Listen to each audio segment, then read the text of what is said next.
Jika kita masih memandang bahwa orang miskin butuh orang kaya, mungkin video ini bisa mengoreksi kesesatan pikir ini. Orang kayalah yang sesungguhnya butuh orang yang miskin. Di mata Rasulullah, orang yang miskin mendapat keistimewaan yang sangat. Beberapa hadis menyebutkan setidaknya 3 hal kenapa mereka mulia. Pertama, karena penghuni surga diisi kebanyakan orang miskin. Kedua, orang miskin mendahului masuk surga dari orang yang kaya. Dan yang ketiga, berkah dan doa orang miskin itu diijabah. Nabi Muhammad dalam beberapa hadis digambarkan sebagai orang yang miskin. Rumahnya digambarkan hanya ada 3 saham gandum dan ditambah baju besi yang biasa dipakai berperang.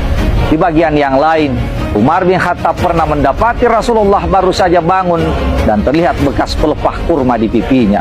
Suatu ketika, Abu Hurairah mendapati Nabi kita Muhammad sholat sambil duduk.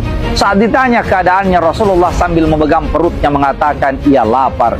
Abu Hurairah tak sanggup menahan air matanya hingga Rasulullah bersabda, "Wahai Abu Hurairah, hapus air matamu, karena dahsyatnya akhirat tak akan menimpa orang yang miskin selama ia sabar menghadapi kemiskinannya." Jika harta kita adalah apa yang kita makan, maka semua makanan itu akhirnya akan berubah menjadi kotoran.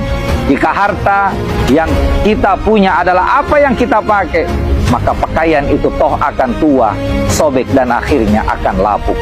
Lalu mana harta kita? Tak cukup tangan kita memegang kendaraan mewah yang terparkir di garasi mobil.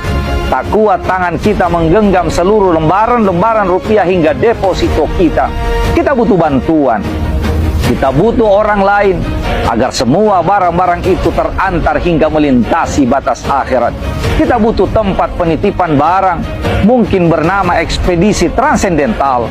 Caranya, kita titip ke orang miskin, kita serahkan ke anak yatim, kita belanjakan ke pesantren dan rumah-rumah tahfiz.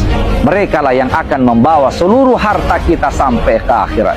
Harta kita adalah harta yang kita belanjakan di jalan Allah.